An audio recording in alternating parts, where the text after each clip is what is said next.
Hello, I'm Pete Malicki, and this is a quick tutorial on using Davinci Resolve video editing software.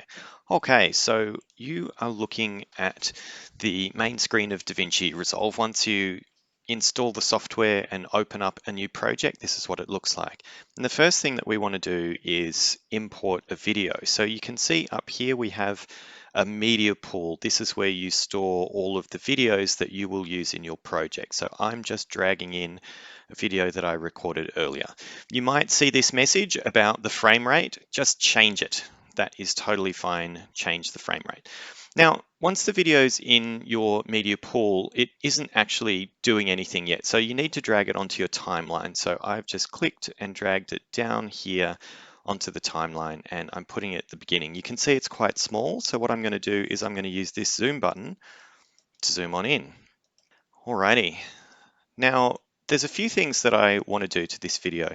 First of all, I want to trim it so it doesn't start right at the very beginning. Often when you record video, you'll have just some stuff at the start where the presenter is doing their hair or whatnot, and we want to get rid of that. So what I'm going to do first, though, is I'm just going to extend these bits down the bottom. And what that does is it allows me to see the sound section a bit more clearly. You can see these sound waves are really quite low down. So what that means is I'm probably going to need to boost it up. But where you see nothing, that's where there's silence in the video. So we can trim the video and get it to start where the actual presentation starts. So what we have here, this is our finder. I'm going to move that bar right to the beginning and just double check what it is that we have here. Welcome to Career Essentials. Congratulations on taking Yes, so welcome, that's the first thing. And then I'll just check the end as well. work activities. I sincerely hope you enjoy Career Essentials. Good luck. I'm going to leave a little bit of nothing of the presenter, which happens to be me, just smiling at the end. And that's because we don't want an abrupt end. So I'm going to hit Control B. Now, what Control B does is it splits or trims the track that you're on. So I'm on this video and audio track, and I've hit Control B and it split it right here. So now what we have is this section at the end. I'm just going to drag it away, and it's just me smiling and then doing my hair. So we don't need this, and I'm going to delete it. Now there's two different ways. Actually, there's quite a lot of different ways to delete. There's a lot of different ways to do anything in Resolve, but with deleting, typically you can press backspace or delete. Backspace will remove it exactly from where it is and leave everything else intact. Whereas the delete key will remove the selection, but then it will move other elements on the timeline to reach your current selection. So I might have to demonstrate that, I might just put this in a different spot. So now this little end bit that we want to get rid of is at the beginning. So I'm pressing the backspace key, and you can see that it just disappears from the timeline and nothing happens. But if I press the delete key, then the rest of the timeline moves by about the same amount of time that this little clip contained. So I think it's always safer to hit the backspace key until you know exactly what you're doing and you know when that's a benefit, because otherwise what can happen is if you've loaded in titles and watermarks and stuff, that can mess up your timing. So I've trimmed off the end now, and as you'll see, I sincerely hope you enjoy Career Essentials. Good luck. there's just a bit of smile at the end, which is great because I'm going to put a fade out on that in a sec. Now, I also want to trim off the beginning, but I'm going to do something else first. So what I want to do, because this is very quiet, I'm going to lift the sound level. So I've grabbed this bar on the sound section and I'm lifting it up. Now you can see the sound waves where they get to the top. That's what you call peaking. If it gets to that point, then the sound is going to make that awful noise. And the ones I've seen reach the highest level of success. A career in the creative industries. So it's not quite peaking in this case, which is good. But you generally don't want your sound to get that high. So I'm going to lift it up kind of as high as I can. I noticed something when I just played it, which is it sounded a bit echoey and bad. And that's because of the way it's recorded. So maybe I'll fix that first. So what I'm going to do is I'm going to right click on the sound thing, and I'm going to hit clip attributes. Now I'm going to go over to audio, because what's happened is when I've recorded this, one channel was using the microphone, the quality lapel mic I was using, and one channel was using the built-in camera mic, which is really poor quality. So what I want to do is just use the good channel and duplicate it. So you can see here it says embedded channel 1 for the left track and embedded channel 2 for the right track. Now, what I'm going to do is I'm going to make them both the same track and hit OK. And let's have a listen now. Is very tough, and these perspectives can help you take a healthy to have immediate value to your actual career. So that sounds much better, but it's also a bit echoey. So I'm just going to try switching it around to channel 2, and let's see how that sounds this time. It's all about refining the way you think about Now you can hear that sounds much, much smoother because now it's just using the channel that I want, the lapel microphone. So I'm going to lift this volume as loud as I can. That's good enough for now. And let's have another listen. This is all about refining the way you think about certain things, like dealing with problems. Now that is a huge improvement from what we started with. So what I've essentially done is I've gone into the clip attributes, I've gone to audio, and I have removed the channel that was using the built-in camera mic, and I'm only using the nice quality lapel mic. Now, there's still a little bit more to be done here. Like let's just see what happens when I lift the sound to this point. We'll start getting. You'll get an email at the same time each week with your lessons, and I encourage you to stay on top of your reading and homework activities. It's a bit hard to hear because this volume was recorded low, but very often what you'll hear is that sort of crackling, hissing noise of speaking too close into a microphone. You all know what it sounds like when someone coughs in a meeting and it makes that horrible crackling noise. But this was recorded with the volume on low, and now I'm boosting it, so we don't get that same peaking sound. But we have improved the audio massively. Now, what you can do is at the beginning of the track here, you might have a hiss. I don't really have it in this instance because the gear that I'm using is really good. But with lower quality equipment or your standard like headset or whatnot, you'll probably get the background noise being captured as well. So what I'm actually going to do is I'll just show you how you would clean that sound. Now, we have the media pool up here, and we also have this effects library. So in the effects library, this is where I can do things like add titles.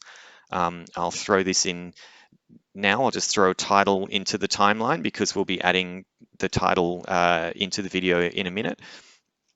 I'm also going to go over to audio where we have this thing called Fairlight. Now, Fairlight is an audio correction tool.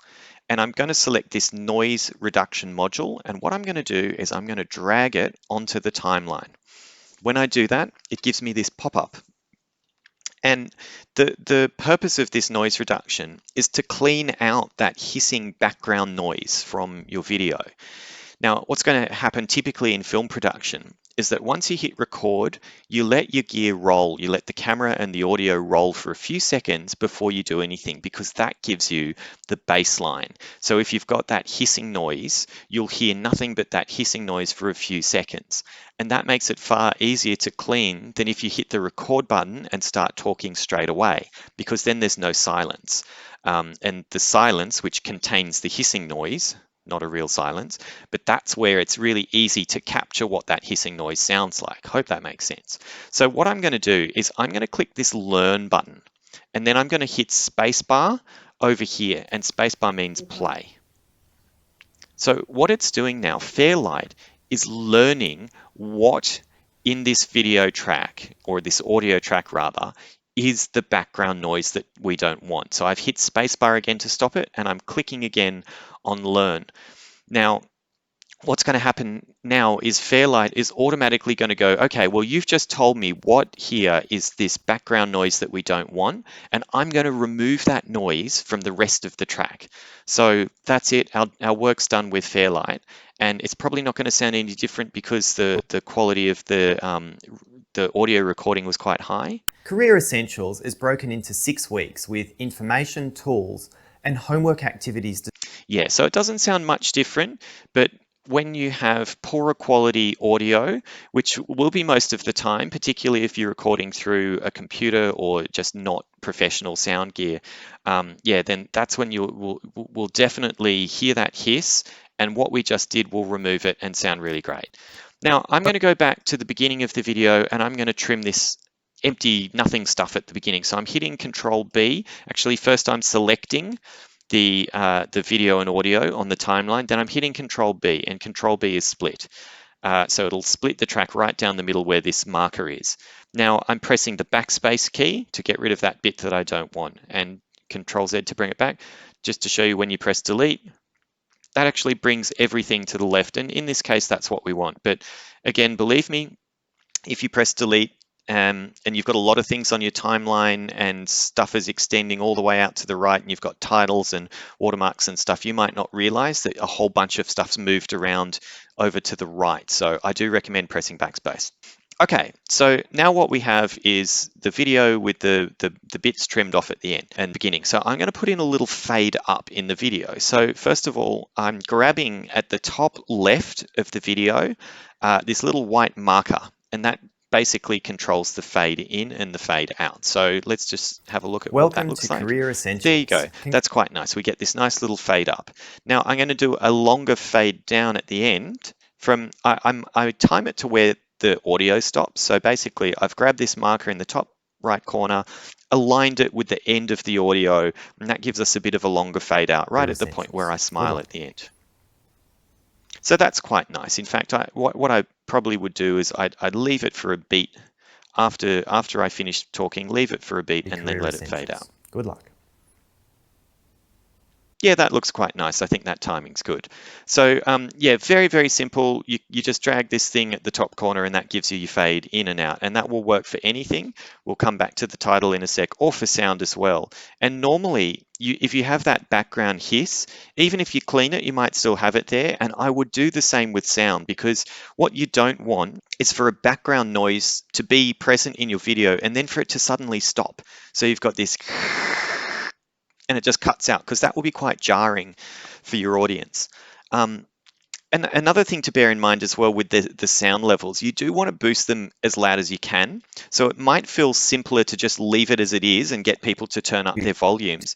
But what happens is that you might be on your phone and you might be at maximum volume already, so you just won't be able to hear it. Or you have to turn your volume up on your computer, and then when the pre-recording stops and you switch back to the live presentation, if you're doing a forum or a webinar or something, then there's a sudden change in sound volumes, and that can be quite annoying. So you want a nice, smooth, professional experience. Just make sure you lift the volume of the video up as much as you can. Okay, so let's have a look at titles now. So I added this in earlier. I'm just going to get rid of it and we'll try that again. So just a reminder, at the top here, you have your media pool and you have your effects library. So I'm going into my effects library and I'm hitting titles. And titles, we have a whole bunch of options. These are all sort of preset titles. I'm just going to build one manually, because at least we know what we're getting with that. And maybe there's an easy option here, but if you don't want to have to scroll through all of these and test them and figure out which one works for you, it's quite easy to build a basic title. So with the film industry, you tend to break the screen down into thirds. That's just a cinematography thing. So we've got left, middle, and right lower third. So I'm just going to use the middle lower third. And what I'm going to do, I'm selecting that, then I'm dragging it down here onto my timeline. Now, something to be aware of with your timeline is if I pull it into the same track as the video, that's overwriting that part of the video. So I want to have it on a separate track up here by itself. Now, what I can do is I can grab, I scroll to the end of this thing and I can grab it, and then that way I can extend this element as far as I want. So if I want the title to be there the whole time, that's what I do. I just grab and I drag. Probably with a title, you don't want it to be that long. So just for now, let's just leave it at about this duration and see how we go. Okay, so when I move the marker over the section that has the title, you'll note if the marker is not over the title, you will not see the title in this preview. So I've moved the marker over the section that has the title, And what I'm going to do now is just do a little bit of editing on this. So I need to select the thing that I want to edit. So if I have the marker here and nothing is selected, I won't actually be editing anything. Like over here we go, it shows the previous selection, but let's not worry about that. If I'd selected this and then go off it, oh look, it's staying there. What I want to do is select the element I actually want to edit. So I'm going to select this and we'll be able to see it over here in this section. This is called your inspector, and this is where you can fiddle around with the exact look and feel of the particular item. So if you want to change what the video looks like, or what this title looks like, or even what the sound sounds like, you can do that in this inspector section. And you can see now that I've selected the video, we're getting different options there. So let's look at the title for the minute. So I'm just going to, first of all, add in my name, which I do know how to spell. And I'm going to just chuck in my title. And now we've got the text on screen. And you'll see if I play this video, Essentials. Congratulations on that taking the title very appears. important step Now, it of doesn't putting look great because it's quite abrupt. ISS all have several things in common. And there's kind of nothing there. Like what's really good practice in design is to have some kind of background for your title, and it's typically a semi-transparent background that sort of bridges the image that you see here and the text. So to explain what I'm going to do, I'm going to my inspector. I'm actually going to hit this little tab here. If you hit this tab, it will make your inspector go all the way down to the bottom. And if I hit this tab, it sort of minimizes it, or it half minimizes it. So depending what you're doing, if you're working on the timeline, you might want to have this minimized. If you're working on the inspector, you might want to have it maximized. And you'll see other areas like over here where you can do the same thing. So this little symbol means to sort of expand or contract. So I'm going to expand my inspector. And what I'm going to do is I'm going to look at the effect. So we've got text to start off with, and the top one is the title text, and then the bottom one is the subtitle text. But then there's all these other things that I can do. And I'm going to add a background. The reason why you can't see anything at the moment is because the height here is at 0. So what I can do is I can grab this little dial and I can extend it or decrease it, and that will add that background. But it's not very precise.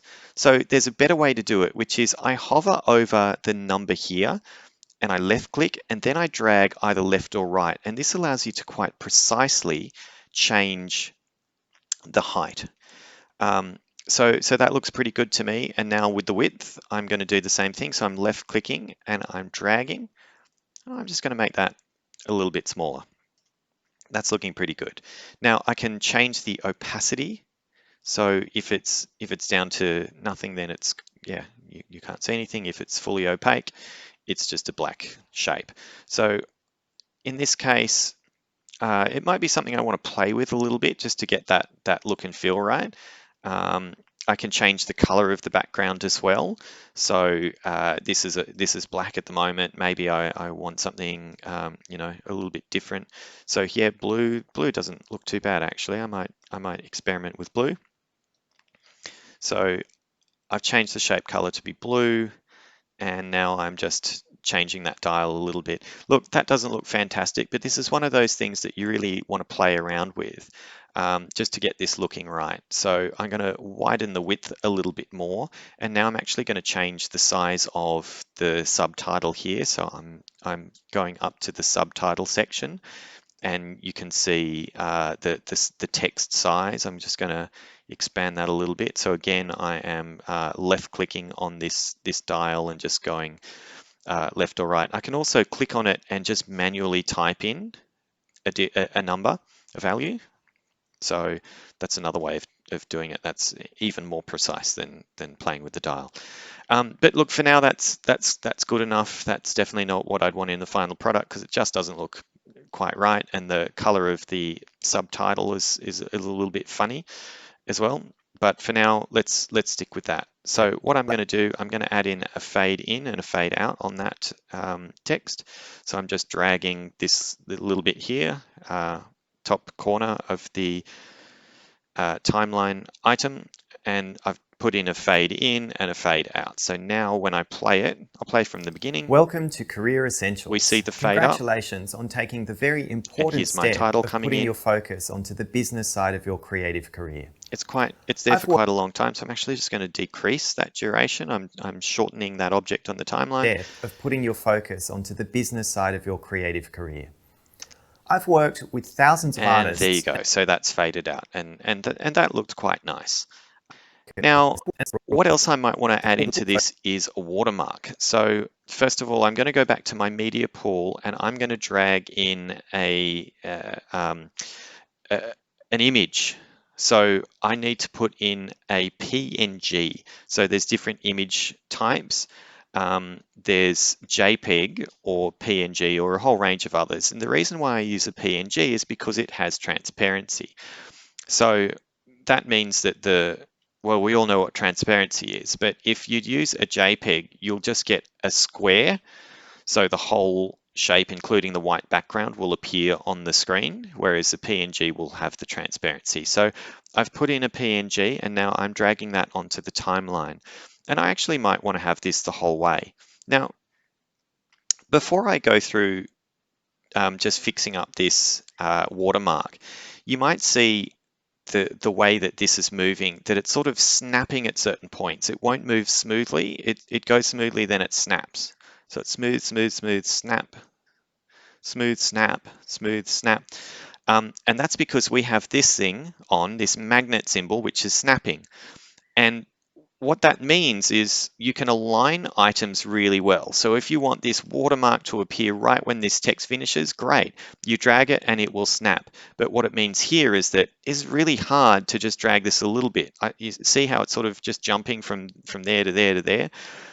So what I'm going to do is I'm going to press N, which is the keyboard shortcut, and now I can be as precise as I want. So if I don't want that to snap, I've hit N. So I'm going to just make the watermark appear a little bit after the text. I also want to drag it so that the watermark is kind of there for like the whole video.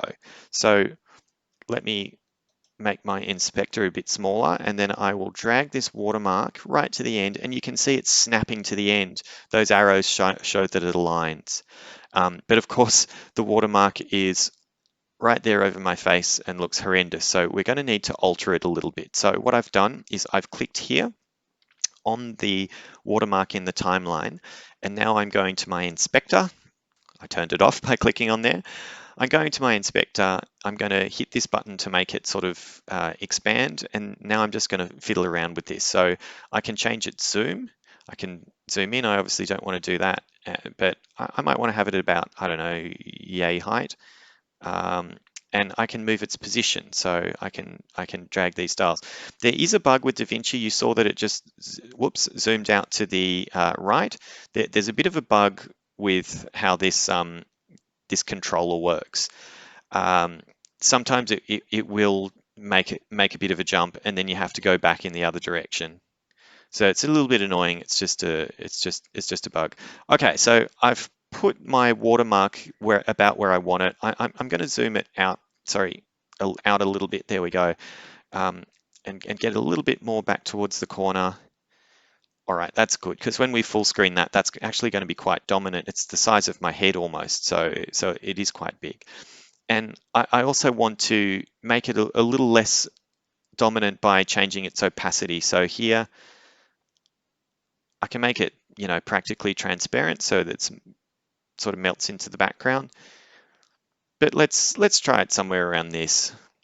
That doesn't look too bad. Okay, so now we have the watermark added.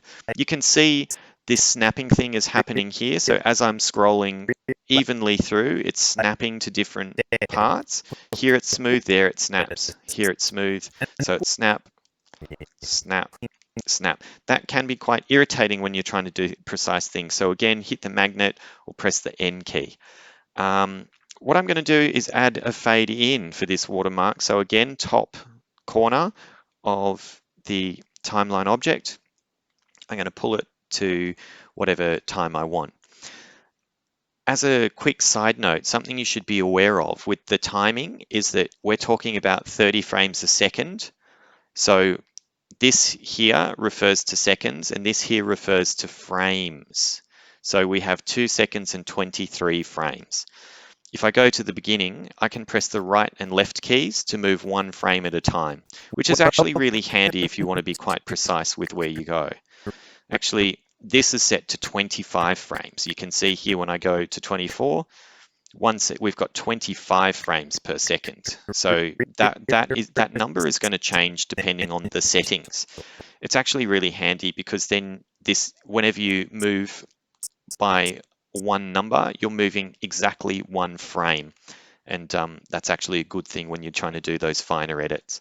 But let's have a look at what this looks like now. So here I'm going to turn off snapping because I want this to start where I want it to start, which is here, and I pressed N to turn off snapping. Congratulations on taking the very important step of putting your focus onto the business side of your creative career. So you can see what I built in there. I built in a fade in with the title and a fade out, and then I've faded in the watermark that sits up here in the top right corner, and that watermark now stays. It's here all the way to the end. I haven't put a fade out at the end. Let me do that. So at the end of the video, good luck. That watermark started to fade out just a little bit before the video. If you don't have that fade out, it's going to look quite stark as everything fades out except the watermark. So you can see right there in some of the last frames, yeah, that looks a bit silly. So make sure you do fade out any elements that you have on screen, and the watermark can fade out a bit slower or for a longer period of time than the rest of the video. So already what we've done here is we've got the video that was, it wasn't too bad. There was nothing in the middle that we needed to cut out or alter, but we've trimmed the start and end off. We've added a title, we've added a watermark, we've done some little adjustments to make them look good. Now, I do want to run through something else, which is what if you want to show some slides, and what are the different ways you can do that? So first of all, you can't import PowerPoint directly into Davinci. It just doesn't work that way. The nature of the software is quite different. So what you actually have to do is you have to get your PowerPoint and turn it into, take a screenshot of it. So this is just something up here. I want to get a screenshot of this. So I'm pressing Alt, Print Screen, and that just captures the whole of that particular piece of software. So if I press print screen, it takes a screenshot of my whole computer. If I hold Alt, it takes a screenshot of the software. So I'm just going to fiddle around with this and line this up so that it fills a page as an image, and then I'll save it as an image and we'll drag it into the timeline. So there we go, that's good enough. I'm going to save that as a new file. I will lose the transparency when I save it through Paint, because Paint is not design software. So I'm just going to call this PowerPoint Slide 1. Now what I'm going to do is I'm going to get that image that I just made and I'm going to drag it into my media pool. And now I'm going to put it in my timeline. So let's just imagine that whatever I'm talking about, this slide is relevant. Now, you can see it here sitting in the timeline. As I move this marker along, now it's suddenly covering the whole screen. And obviously we don't want that. We don't want the presenter to just be covered by the screen. So there are a few different things that you can do here. First of all, the reason why this image is in front of the video is because it's higher up in the timeline. So if I want the video to be in the foreground, then I'll need to switch these elements around in the timeline. And I actually might want to do that because I'm going to do something where I get this video, to shrink down to be like a little thumbnail size that sits over the top of this image here, this screenshot of my PowerPoint. So I'm going to do a few things. First of all, I want to adjust the size of this PowerPoint because it's not full screening very nicely, and that's the problem with the size of the slide that I've used, but there is something we can do. So I'm going to zoom in a little bit, first of all, and I don't want to lose the bottom of my image, so I'm going to just adjust the position. I probably zoomed in a little bit too far, just zoom out a bit. Okay, yeah, that's not too bad. So even though that's not completely full screen, it's a lot better. And now what I'm going to do is I'm actually going to switch the order of these around in the timeline. If I just pick this item up from the timeline and I just drag it down here, what it's going to do, it's actually cutting off this video and it's overwriting it. So the video of the presenter here is now gone. So I don't want to do that. I don't want that to be gone because maybe I'll change my mind about exactly where this sits. So what I'm actually going to do, I'm going to swap the positions of these elements around. So I'm just going to drag this here out of the way for the second. And now I've dragged this video item in the timeline up higher. And now I've got my PowerPoint and I'm going to move that down. I can move more than one thing on a timeline, but if I, for example, if I have the title here and I decide I want to extend the title, I can't have it on the same timeline space over here, video one, as something else. It'll either overwrite it or they'll have to just sort of go side by side. So what I'm going to do is I'm actually going to keep them separate on separate timelines. Now what you'll see is that nothing appears. See, this PowerPoint presentation is not appearing, and that's because it's in the background. I've put the video in the foreground by having it higher up in the timeline. So I'm gonna do something now. There's a few things that you could do. I'll show you a basic and an advanced thing. I've selected here the video, and you'll see that the corresponding audio has moved as well down this bottom section. So this is video 4, this is audio 4. And that's because they're linked, and we do want to keep the video and its corresponding audio together. So Davinci will do that by default. It's through this thing here, and we'll take a look at that later. Now, what we want to do is have a look at different ways that we can handle this slide appearing. So one way is to just quite simply have the slide appear in place of the video. And what I've done is I've selected the video track and I'm hitting Control B, and Control B cuts or splits that timeline item. Now I'm going to go to the very end and I'm going to hit Control B again. When I say the end, I mean the end of this presentation item on the timeline. So now you can see that this is split, the video split into 3 chunks, and I want to get rid of this one. So I've highlighted it and I've pressed backspace, but now you might have noticed that the corresponding audio disappeared, and I definitely don't want that. So now I have to do this. I have to hit this chain icon, and that delinks the video from its corresponding audio. They're both currently selected at the moment, so I had to unselect that. I held Control and pressed left click, and so now I've only got the video and I'm hitting backspace and it's gone. So what we have is the video, with the gap, the bit I just deleted, the audio is still continuous. Homework for the sake of it. This week's theme is a winning mindset. This is all about refining the way you think about the slide is come into the foreground, the video's disappeared because I actually cut it for this section, and the audio continued going. Now, it's not ideal. I mean, first of all, the watermark's in the way, so you'd probably want to switch that off for this section too. But I don't think it's the ideal way to do it. It's a bit abrupt, the change. So here's a more advanced thing that we can do. I'm going to press Control Z just to undo those last changes. And another side note, if you want to redo, it's not Control Y like it is in absolutely every other piece of software ever invented. It's actually Control Shift Z. So I want to put those cuts and that deletion back in. I've just held Control Shift Z instead of Control Y. And Control Z undoes. Control Shift Z redoes. Control Z undoes. That's a fun little quirk of the software. This is what I want to do. I want to change the size of this video when this presentation appears. And I want to turn the video into a thumbnail. I'm just going to hide it for a second by pressing this little button. So I can see what my PowerPoint looks like, and I can see a little white space here. So what I want to do is I want to make my video a thumbnail at this point here. Let me unhide this again. Now, I'm going to go over to my inspector. I'm going to select the video to make sure that I'm on the right thing.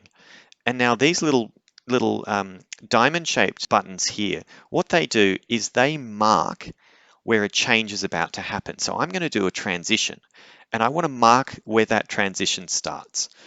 I want the zoom and the position to change starting at this point where the marker is. And I'm going to go to where I want that transition to be complete, which is here at this point where this PowerPoint starts. And now what I'm going to do is I'm going to change what this video looks like. So I'm going to change its zoom and its position. Now I'm manually making this change, so I'm just dragging it. That's going to be a bit big. And then I'm going to change its position. Well, it's done that thing where it goes all the way out. Again, I'm going to put it about there, and then I'm going to move it down a little bit. And yeah, that's not too bad actually. It's not the ideal slide for this, but this should demonstrate this well. So now I'm going to go back here and I'm going to play by hitting spacebar. So you're not just doing homework for the sake of it. This week's theme is a winning. And that transition looks pretty good. So let's do that again on the other side just to recap. So I don't want the transition to start once the slide is already gone. I want the transition to sort of start while the slide is there. So I'm going to this point in the timeline where the slide is still showing, and I'm going to select the video, and I'm going to hit these little diamond-shaped buttons. So again, that's the marker for where the transition happens. Now I'm going to drag my timeline to where I want that transition to have finished, and I'm going to change what this looks like at the end of the transition. So I want the zoom to be back to full, and I can drag that out. I know that the level is 1, so I'm just going to press 1 and hit enter. So that's full screen, but it's misaligned. I know that the position is 0, so I'm going to hit 0 and enter, and the Y position is 0 and enter. So by the time the PowerPoint finishes, I want the video to be full screen again. And let's have a look. Just go back a bit. Is very tough, and these perspectives can help you take a healthy attitude towards some of the negativity that unfortunately. So there we go. That's how you handle basic transitions. It is very fiddly. If you hit these at the wrong time, or if you drag it at the wrong point in the timeline, it can go all over the shop. So it is quite tricky to do. I may have made it look easy. I'm not sure. But yeah, it's definitely a more advanced thing to do. But it does look quite tight, seeing that you know, that nice transition from full screen to sort of smaller thumbnail size. I would also, if I were doing this for realsies, I would also crop this sort of nothing bit off here, this blank bit on either side, if I wanted to make this a thumbnail. And I can crop. Here you can see there's cropping. I can crop left and right. I'll just show you. Oh, there you go. So I could crop like that, but that's going to mess up my transition. So I'm not going to do that now. I'm pressing Control Z to undo it. But that's a way of handling getting your slides in and still showing your presenter. So of course you could just have the slide and no presenter, and that's really easy. You can either split the track by pressing Control B at the start and the end and just deleting it. Whoops, everything was selected by default. That's why that happened. I can hit delete and that will just get rid of it. So we go straight from PowerPoint to presenter, or I could switch the positions on the timeline. Whatever's on the bottom will appear on the bottom of the screen. So the top layer goes here. So if I have the video as the top layer, then that's always going to be on top. And if I want the PowerPoint presentation to appear on top, I'll have to have it physically above this on the timeline. So doing this, yeah, there we can see it's jumped over the top of the video.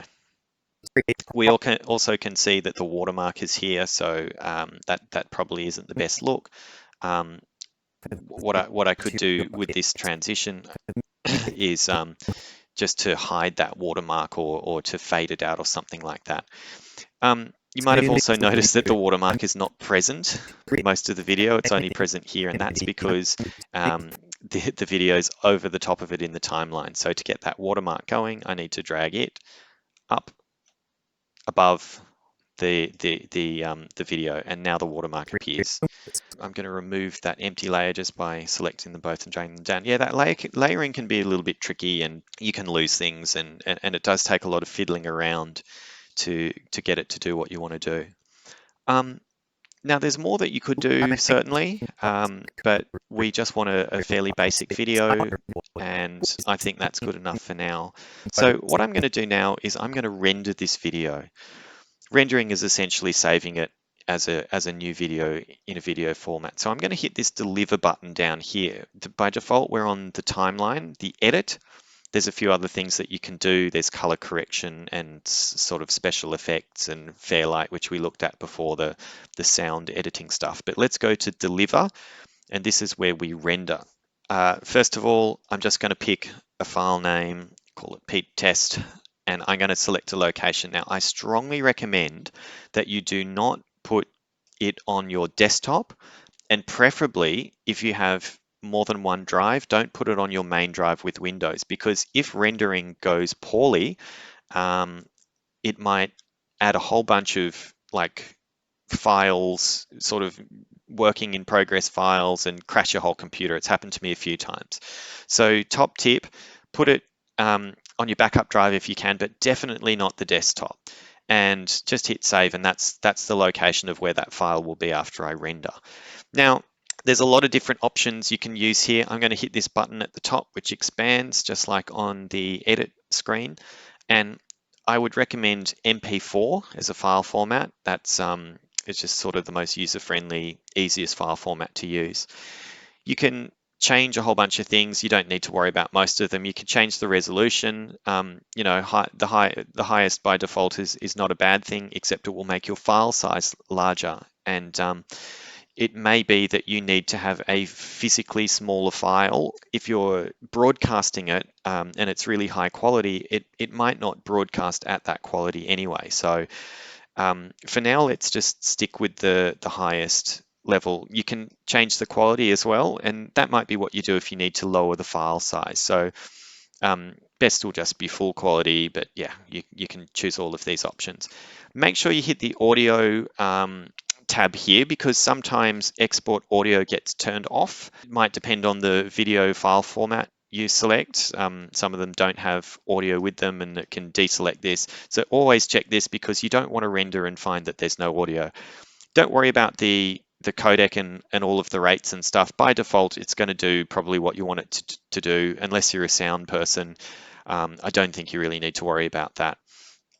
So now that that's ready, I'm going to hit this button here, add to render queue, and it puts it over to the right-hand section.